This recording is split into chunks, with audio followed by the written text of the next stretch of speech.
Frères et sœurs bien-aimés, en ces temps de guerre bactériologique, ou plutôt virale, nous sommes confinés dans un espace clos. Mais le monde de Dieu, lui, est infini.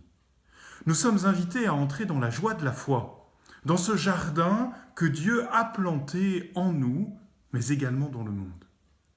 Nous sommes dans le 4e dimanche de Carême, dans le dimanche dit de la joie, où nous disons, où nous chantons souvent l'antienne de la messe tirée du livre d'Isaïe.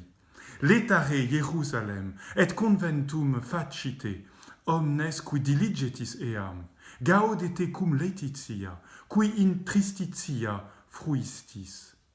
Réjouis-toi, Jérusalem, et rassemblez-vous, vous tous qui l'aimez, soyez dans le bonheur, réjouissez-vous avec allégresse. Vous qui avez été dans la tristesse.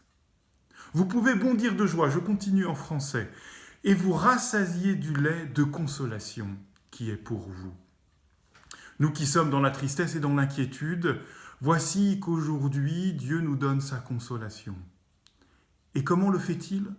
En nous faisant découvrir la joie de la foi. Notre confiance repose sur le Christ lui-même qui vient habiter les profondeurs et parfois les abîmes de notre cœur.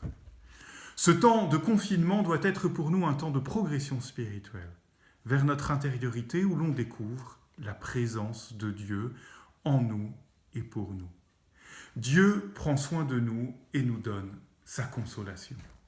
L'aveugle de naissance découvre l'identité de Jésus, sa vraie nature, au fur et à mesure où il franchit les obstacles des questionnements incessants de ses contemporains, qui eux tombent dans l'aveuglement face à Jésus. Au questionnement de ceux qui doutent de sa guérison, il répond « L'homme qu'on appelle Jésus, je ne sais pas où il est. » Et puis ensuite au verset 17, c'est un prophète. Au verset 33, si lui n'était pas Dieu, il ne pourrait rien faire. Et enfin, devant Jésus qui lui demande « Crois-tu au Fils de l'homme ?» L'aveugle qui voit maintenant, avec les yeux de la foi, répond « Je crois, Seigneur. » Et il se prosterne devant Jésus.